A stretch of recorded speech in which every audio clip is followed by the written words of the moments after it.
Welcome back, pipe smokers. My name is Brian. This is my channel, Pipe Currency. Before I get started on the subject of this video, I want to send out a congratulations to Charlie, Predestined Piper, on his recent wedding. I saw the photos on Instagram. Very good looking young couple. I wish them nothing but the best in the future. If you do have Instagram, you can find me at pipe_currency. Everyone is welcome. Also, this week, I was watching YouTube, as is my wont, and I watched this terrific psychoanalysis of Timothy Treadwell. You may know that name. Timothy Treadwell was the subject of a documentary on Netflix called The Grizzly Man. Well, there's a channel on YouTube, a very underrated channel.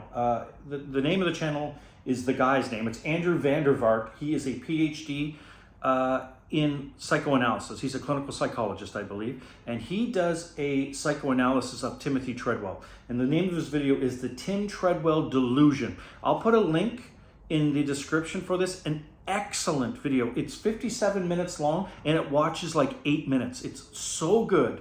And I subscribed and I just binge watched a bunch of this guy's videos. It's really quite good. He does another one on Charles Manson, which is just terrific. Highly recommend it to you. Again, I'll put it in the description of this video. You might remember it is the autumn of the 320, and in one of the spirit of the autumn of the 320 isn't so much that you have to smoke a 320, but that you should maybe reunite yourself with a pipe that you don't smoke often in an attempt to either come to terms with it, meaning either you like it, you're going to be smoking it regularly, or you're just going to get rid of it, which is the situation I find with the 320. Of course, I've documented on my channel for quite some time my tumultuous relationship with the 320, but actually the 320 and I have been getting along quite well, and it got me to thinking maybe this idea, the spirit of the 320 can extend to a tobacco. Now, you might remember a couple months ago I did a first impressions of the Dark Sea, or Dark Sea I guess it's called, and wasn't impressed with it at all. You know, with a name like Dark Sea, I thought this is going to be, you know, a deep brooding tobacco like Gaslight or Father Dempsey or Westminster by GLPs. Instead, it was very like holiday spice, and I've joked that it should be called Christmas Puddle and not Dark Sea. But I got to thinking, maybe the 320 can save the Dark Sea for me. Maybe this tobacco is better than I've given it credit for. Now, I had a bowl when I first opened the tin. I had a bowl of it a week after it was sitting in a jar, and I just wasn't impressed with it. Yet, I do see reviews on YouTube, and there was a gentleman on Instagram who recently popped a tin, and he was singing its praises, and I'm thinking, maybe the problem's not the tobacco. Maybe the problem is old pipe currency. Maybe he's the problem. So I went on the smokingpipes.com website and looked at the Dark Sea again. I'm going to read for you one more time what the ingredients are, or at least what they say on smokingpipes.com about this tobacco, okay? It said, one of Germany's premier tobacco houses, HU offers a portfolio of expertly crafted pipe blends. The Dark Sea blend exemplifies that expertise, combining Ready Rub Virginia, Kentucky tobaccos, Burley, Perique, and a hint of Latakia. Dark Sea is flavored with rum and anise, enhancing the tobacco's natural character. Well, I can tell you, when you open up the jar and give it a smell, I know you can't smell it, but you can at least see it. You really do. There's some kind of topping. In fact, I find all HU tobaccos, the Night Owl has this same kind of profile. It's not as pronounced as the Dark Sea, but I think they're using, when they're, whatever they're doing with their tobacco, they're adding some, I think, extra sugar in there somewhere. That's just my opinion. I could be wrong on that, but it really has a distinct sweetness to it. So there was a reviewer on here. I'm going to read you, there's only 2 reviews for Dark Sea, but one guy really sung its praises, and he did this quite recently, just a couple weeks ago, and here's what he said. Very, very good blend. More of a great tasting Virginia blend rather than in English. The Latakia is subtle, but perfect. Flavors dance throughout the bowl. I'll be back for more. Well, Old Pipe Currency didn't come back for more, but Old Pipe Currency is going to try now with the 320 and going to see if the 320 can't save the Dark Sea for me. Now, I've had this tobacco out. I took it out of the, I put some out on the plate, and I went over to Coffee Light, got some coffee. Look, I got some Ethiopian for a French press. I tried to have coffee on, even though there's 5 coffee shops around me. When there's air raid sirens, they're supposed to close, and I don't like to leave my apartment when there's air raid sirens, so I try to have some coffee on hand in the morning in case everything is closed. But the Dark Sea comes out a little bit moist, but I think it's dry enough now. We're gonna load up the old 320. Can the 320 save the relationship between me and Dark Sea? I'm gonna be honest, I'm really quite reluctant if it can do it, but who knows? The 320 worked magic with the aperitif. It worked magic with Ashton's Artisan Blend. It smoked Ashton's Artisan Blend wonderfully. I have to give the 320 some credit where credit is due.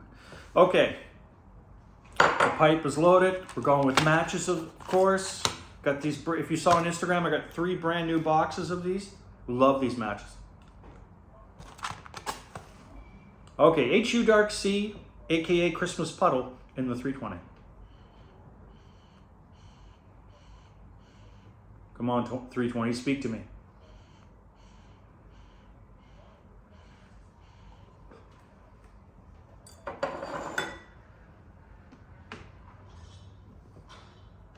I was a little reluctant to use the 320 because it smokes English ribbon cuts really well, but I find the 320, at least in my experience, doesn't smoke much else very well, and I was a little reluctant to go to this pipe with this blend, but really going to give it a shot here. Okay, that was a charring light. Let's try the true light.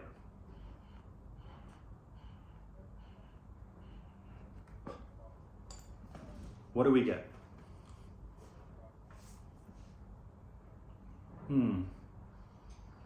It's mild. It's got that, there's that spice. There's that kind of holiday spice. There's something else in here though. The holiday spice, the topping is pronounced. It's not strong. It's a very mild topping. But that's what you're getting mostly. But there is some spice in there. What is, they said it was Kentucky in there, right? Yeah. Kentucky and Perique. And a hint of Latakia. Well, I'll be damned if I don't get any Latakia. But there's some spice in there, and I think it's Kentucky. Could be Perique, but I think it's Kentucky.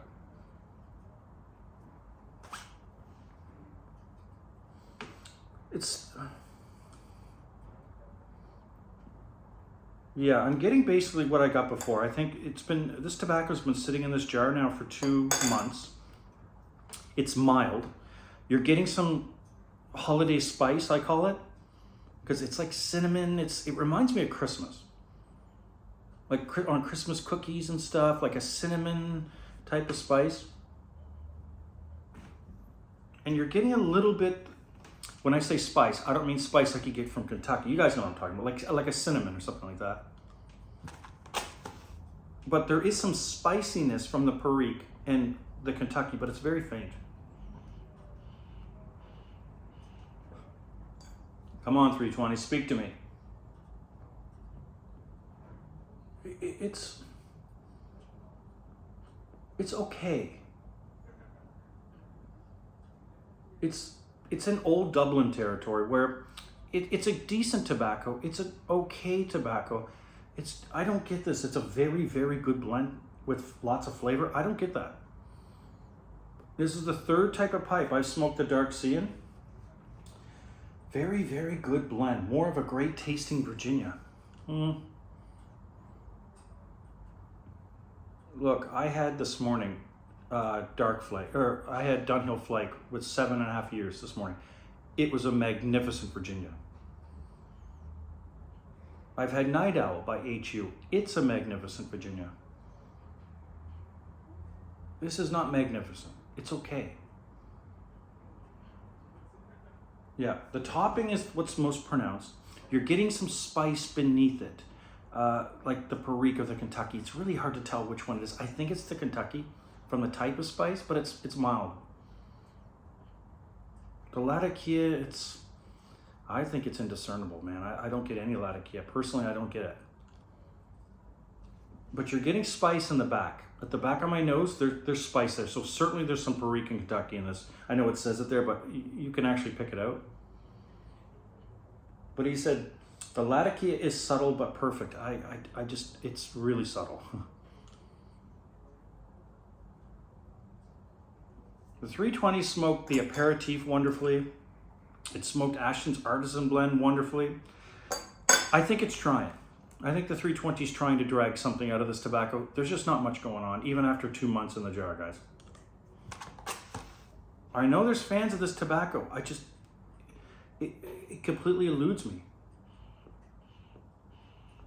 I'm not really sure what this tobacco is offering. Yeah, it's in old Dublin territory. It's okay. There's nothing really wrong with it. It's just, knowing what else I could be smoking with some of these ingredients, why would you pick the Dark Sea? I think Christmas Puddle would have been a much better name. Yeah, there's the topping. There's some spice.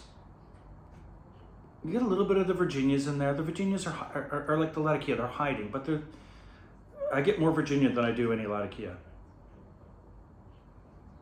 But why this is very mild. You'd have to want to smoke something really mild and unassuming, and it's easily approachable. There's nothing aggressive, nothing assertive about this tobacco. Without the topping, I don't know what you would get from this. Maybe that's why they threw a topping on there. I mean, it's a kitchen sink blend with a topping. This is one of those tobaccos that I would just give away. I don't know that I would ever return to this. Personally, guys, I just wouldn't. This was the first HU I tried, and I was really quite disappointed with it, and I still am. I just don't think there's nothing redeemable about this. Again, there's nothing wrong with it. It's not saying anything. It doesn't have a story to tell. The 320 is trying. I can't blame this on the 320, because I smoked this tobacco in other pipes and I wasn't getting anything. Or I should say I was getting the exact same thing as the 320 is offering. Okay, the Dark Sea and me, just not friends. It's an old Dublin territory. This is just not something I would ever, I'll never smoke this again. This is a gifted tobacco. Yeah, I don't know what to tell you. I wouldn't recommend this to you guys. I think spend your money on other things. I would rather get Perfection by Sam Gower than get this. Ashton's Artisan Blend, I would rather have any day of the week over this. Or try another HU tobacco, but save your money. You don't need this one.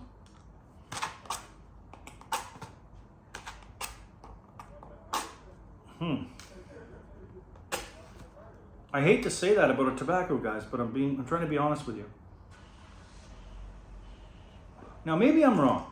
I don't think I am, but maybe I'm wrong. If you like this tobacco, tell me down in the comment section.